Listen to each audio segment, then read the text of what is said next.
Hello there, I hope you've been enjoying life. I was going to make a full review on this, but because of various excuses, I didn't. But before this comes out, I want to give my thoughts on music released in the past couple weeks. Timestamps and Spotify links will be in the description below. Also, quick note, if you have any music recommendations that you would like me to listen to, please put them in the comments below. If you couldn't already tell, most of what I listen to is rap music, but I've been wanting to explore more genres for a minute now. At this point, I'm open to anything. With that out of the way, I hope you enjoy the video. Let's begin. See my knives like my pockets inches. She gave me mouth like some dentures. Jimmy Neutron, that's my nigga. Rap super producer Pierre Bourne has finally dropped his highly anticipated sophomore album and final installment of the Life Pierre series, Life Pierre 5. Production has always been Pierre's strong suit, even in his solo work, but it's insane how many anticipated snippets Pierre actually put on this album. But to compensate for less entirely new music, the snippets have been enhanced or reinvented with additional melodies, as well as seamless transitions that he introduced on his last project. To be honest, these have always been my favorite parts of his studio albums. The midpoints where one song is morphing into another through BPM or key changes are genuinely beautiful at times. Even if you might not be familiar with this type of music, I would recommend listening to them all at least once. Beats still retain that video game aesthetic, but he's introduced more of a tropical edge to it. From the inclusion of his late uncle's vocals on transitions to certain instrumentals being used on production, it gives another dimension to Pierre's music that wasn't present before. YNS and Drunken Nasty sound like something I'd find on the Risk of Rain 2 soundtrack.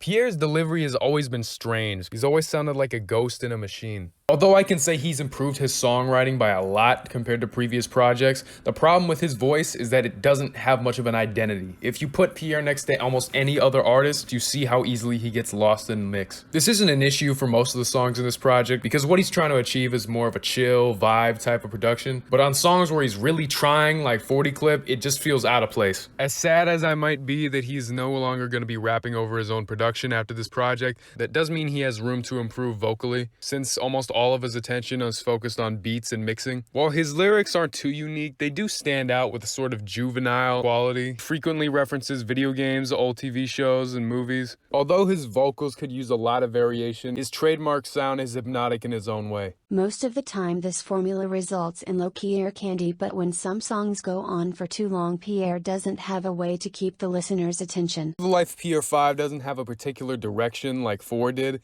I will say it's more of a celebration of everything that Pierre's done to get to this point. I really hope Pierre gets more exposure off this project. Why be better? Y'all come up with a whole new language, I swear to God. And I don't even be understanding that shit. Cause like this not some shit I say on my day-to-day. I'm not finna talk to my homie and say ratio. What the fuck do that even mean on Maxine Thomas on my...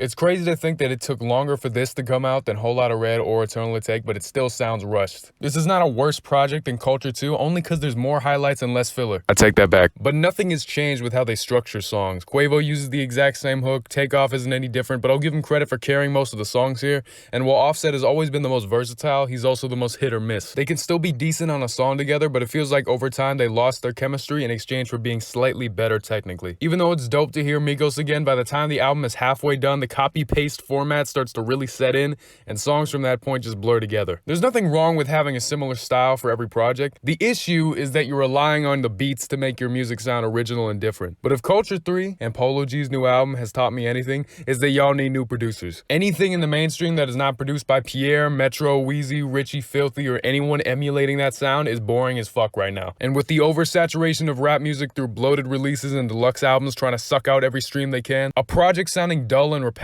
is the worst quality you can have nowadays. I keep seeing praise for this album just because people are happy Migos sound like they're trying again. But if we're being 100% honest, what songs on Culture 3, aside from Modern Day, Avalanche, or Vaccine, are even close to the best on Culture or anything before it? Features here aren't bad, but they vary from okay to complete trash. Drake's verse on Having Our Way took so long without anything happening. This felt like the music equivalent of having a stroke. Migos has never hidden the fact that they treat music like a business, but I'm wondering how long they can keep dropping playlists off the hype of their previous albums.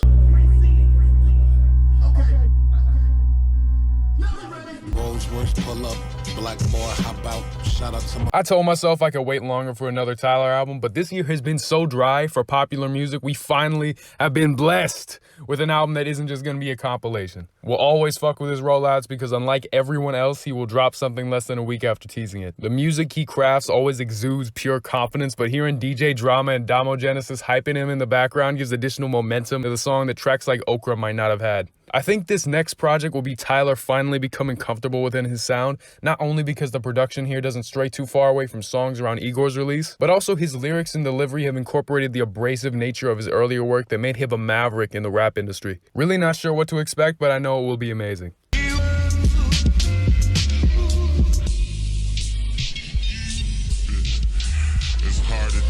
The lo-fi hip-hop genre has been one of my favorites for several years now for its brutal honesty, esoteric lyricism, and distorted reimagining of music I would have never discovered otherwise. Though what has made Mike stand out among his peers is his approach to sampling. Soul and dance cult classics from around the world are shattered and reconfigured into hollow canvas. Kinda like you're jump-starting an old car without driving it. His carefree delivery and lush production has always had a therapeutic quality. Albums feel more like healing sessions or vocal meditation. I'm fascinated with how he approaches topics like grief or anxiety with conviction. Most rappers would save their troubled past or broken relationships for specific songs or bury them within a deeper narrative, but Mike subverts that by turning his pain inside out, almost exclusively dealing with depression and isolation on most tracks head-on, offsetting the usually up-tempo instrumentals. I will say, listening on headphones is far superior to speakers or earphones since the mixing prevents you from appreciating the beats and lyrics without cutting out background noise. Mike tracks usually feel like they're flowing past you until you catch that one powerful line, and from there the entire song feels complete, like a synapse in your brain lit up with the meaning. That's not to say he takes himself too seriously. A distinct aspect of disco is how it sacrifices hunger for optimism. Even though the lyrics are relatively dark, the delivery and production try to enjoy the moment rather than dwell on the past or the future, making for more focused individual songs in exchange for variation in the long run. But at the same time, the major weaknesses of his music are more apparent here on the second half. Ideas are far more inconsistent as the production starts becoming redundant. Whether intentional or not, his voice and flows on the second half are extremely homogenous to the point where he will use the exact same rhyme scheme on a similar sounding beat and just brush it off. However, it definitely rewards repeat listens as some of the sample loops that I wrote off as too simple ended up providing a more cohesive experience than previous projects. Even so, this is a great intro into his other music if you're interested in the lo-fi hip-hop genre but would prefer more vibrant production. I'd also recommend War in My Pen. It's what got me to start liking his music. The rest is singles or music where I didn't have much to talk about. Has not even been a year since he retired, but I'm not mad at him coming back to release new music since No Pressure was a return to some of his best work, especially because coming out of retirement in rap music is nothing new. Some of his releases under different names over the past year clearly point towards him wanting to put out more albums. Really not sure what to expect anymore, but if it's interesting, I'll talk about it. Vince Staples has also come out of hiatus to drop an upcoming single to his self-titled project fully produced by Kenny Beats.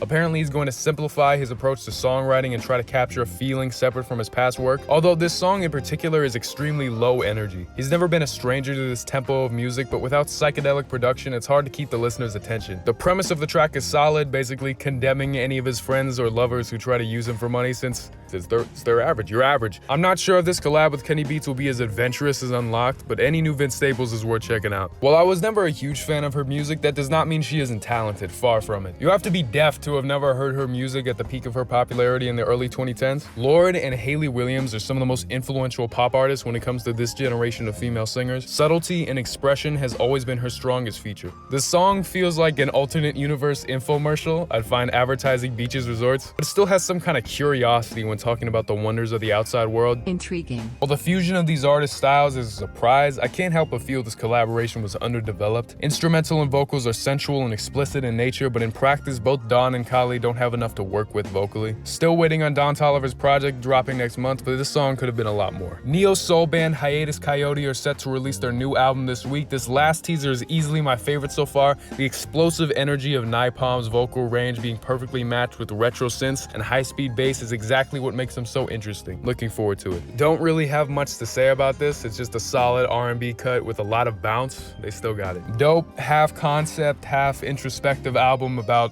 time, chill storytelling and beats on this. I'll probably revisit it at some point. Thank you very much for watching. If you enjoyed this review, liking and subscribing would be very much appreciated. Really helps the channel. If you have anything you'd like to say about the review or have any recommendations for new music, please put them in the comments below. I appreciate you watching, and I'll see you next time.